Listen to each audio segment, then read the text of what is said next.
sitten on meillä liikkuvuusharjoitepäivä.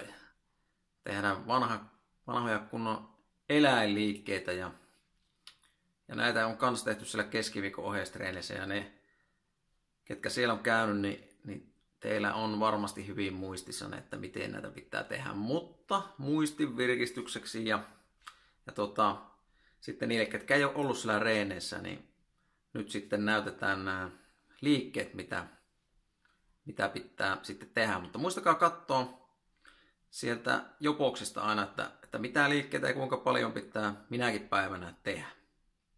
No niin, ja tosiaan nyt ollaan siirrytty tässä liikkuvuusharjoitteiden esittelyssä, niin kun me ollaan täällä sisällä. Ja niin kuin tuossa laukaisuharjoittelussakin ja tasapainokisailuissa ja muissa, niin tietenkin jos vanhemmat antaa luvan, niin niitä voi tehdä sisälläkin.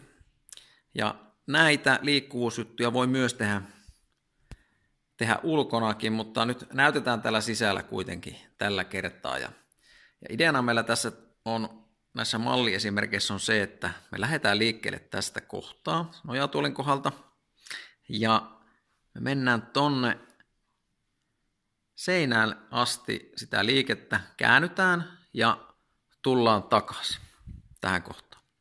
Ja se matka on yhteensä noin 10 metriä. Ja jos te teette ulkona, niin te voitte mitata 10 metrin matkan ja tehdä yhtä mittaa siellä sitten sen liikkeen. Ja tosiaan ideana on se, että me tehdään aina se yksi liike ja sen jälkeen vaihdetaan seuraavaan liikkeeseen ja tehdään ne, mitä siellä jopoksissa on mainittu ja niin monta kierrosta kuin siellä on mainittu. No niin. Ja nyt meillä on testihenkilöksi on nyt lupautunut Venla. Kiitoksia Venla kovasti. Ja ensimmäisenä liikkeenä meillä on tässä kääpiökävely. Ja sehän menee sillä tavalla, että mennään sinne kyykkyasentoon ja peppu on siellä kantapäässä kiinni. Tässä oikeaoppinen asento ja kädet pyritään pitämään siellä pään päällä. Ja sitten lähdetään liikkeelle. Näin. Ja me liikutaan sinne seinälle asti noin. Ja sieltä tullaan reipasta vauhtia. Näin. Ja tossa. Hyvä. No niin. Seuraavaksi meillä on liikkeenä karhukävely. Tässähän ideana on se, että jalat ja kädet pysyy suorana. Tästä asennosta lähdetään liikkeelle. Anna mennä vaan. Jalat ja kädet pysyy suorana. Näin.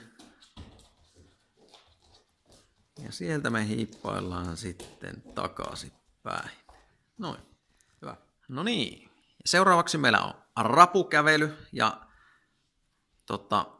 mennään sillä tavalla, että mennään tuo eka 5 metriä mennään etuperin tonne seinälle ja tullaan sitten takaperin takaisin. Ja tässähän rapukävelyssä on tärkeää se, että pylly ei laahaa maata, nostapa vielä vähän ylöspäin. Nuin, nyt on hyvä asento. Anna mennä. Siitä me lähdetään liikkeelle. Siinä rapu menee näppärästi sinne seinään ja sitten se tulee pakilla takaisin. Hyvä. Ja ne, jotka tekee sitten siellä ulkona vaikka sen 10 metrin matkan, niin te voitte vaikka mennä ekalla kiekalla etuperin ja sitten tokalla kiekalla takaperin. Voitte vaihdella.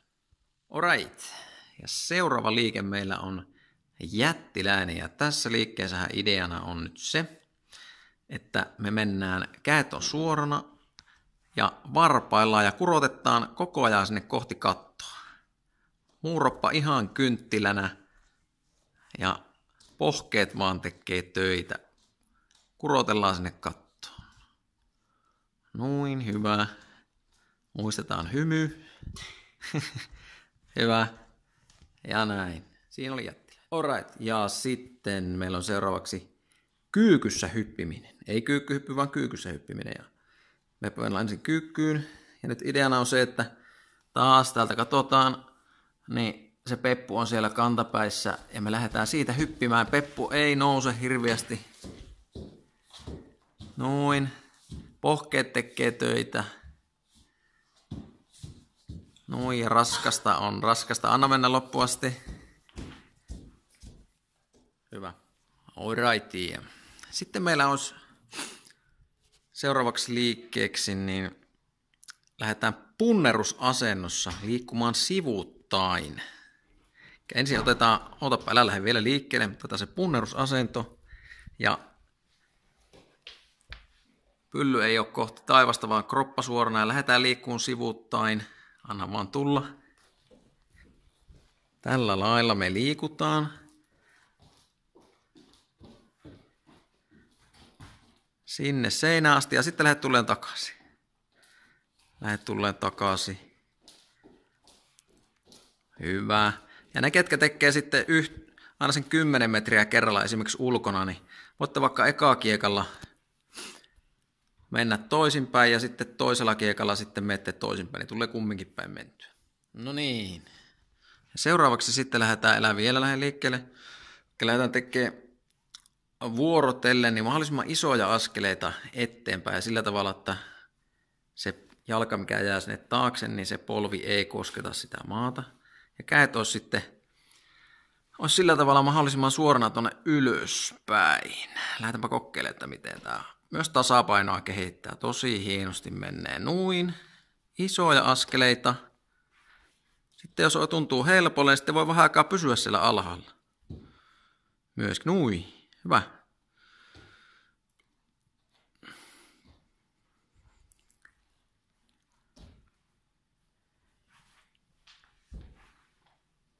Vielä yksi. Noin, hyvä. Niin, ja nyt sitten mehän on saatu tähän nyt Mokkekoutsin Mika näyttää äärimmäisen vaikea liskoliike. Muillahan se ei onnistukaan kuin Mikaalla. Ja tää lähtee tästä punnerusasennosta kroppaan niin suora kuin lankku. Ja sitten aina kun liikkuu vastakkainen jalka, liikkuu eteenpäin, niin vastakkainen käsi liikkuu eteenpäin. Yritetään mennä mahdollisimman lähellä lattiaa, niin kuin Mika tuossa menee. Näin. Vastakkainen käsi liikkuu eteenpäin, vastakkainen jalka. Mahtavan näköistä. Säästetään Mikaa, ei tarvitse tulla takaisin. No niin, ja sitten seuraavaksi, vaikka lumeet on maassa, niin mehän harjoitellaan jo kesän marjanpoimintareissuja varten, niin marjanpoimia liikkeellä. Ja tässä nyt ideana on se, että me kauhastaan käellä sieltä samaa jalan vierestä. Ja se jalka on suorana. Ja tässä meillä nyt sitten pohje venyy hyvin. Ja lähdepä mennä vaan tekemään nyt. Samalla kädellä saman jalan vierestä. Selkä pysyy suorana. Ja jalka pysyy suorana.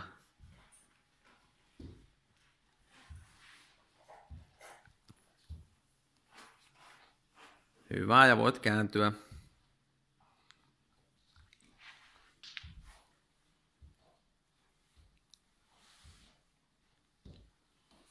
Näin. Hyvä ja riittää. Se oli marjan poiraiti ja sitten meillä on seuraavana, tää alkaa olla hankalimmasta päästä liikkeelle, tämä on mittarimato ja tässä on ideana se, että ensiksi liikkuu kädet eteenpäin niin paljon kuin vaan pystyy, jalat pysyy paikallaan. Silloin me mennään lähelle sitä lattian rajaa, mutta ei kuitenkaan mennä lattialle makkaamaan. Ja sitten seuraavaksi kädet jää paikalle ja jalat sitten lähtee liikkumaan eteenpäin. Me palataan siihen aloitusasentoon. Eli tästä lähdetään liikkeelle, kädet ensin, sitten jalat tulee käsien viereen, taas kädet liikkuu ja jalat. Hyvä. Ja tämähän on raskas liike, niin vaikka tuntuisi kuinka pahalle, niin sinnillä aina loppu.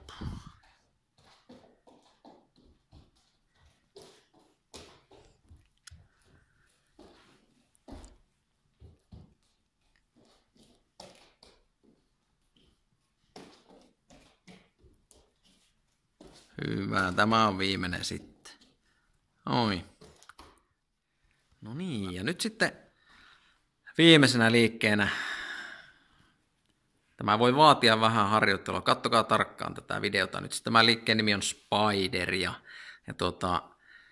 tässä meillä vennyy nyt sitten jalat mitä kummallisimpiin asentoihin. Ja nyt lähden Venla tekemään oikein silleen hitaasti. Näin. Sitten vaihtuu puoli. Yritetään pitää sitä jalasta kiinni noin.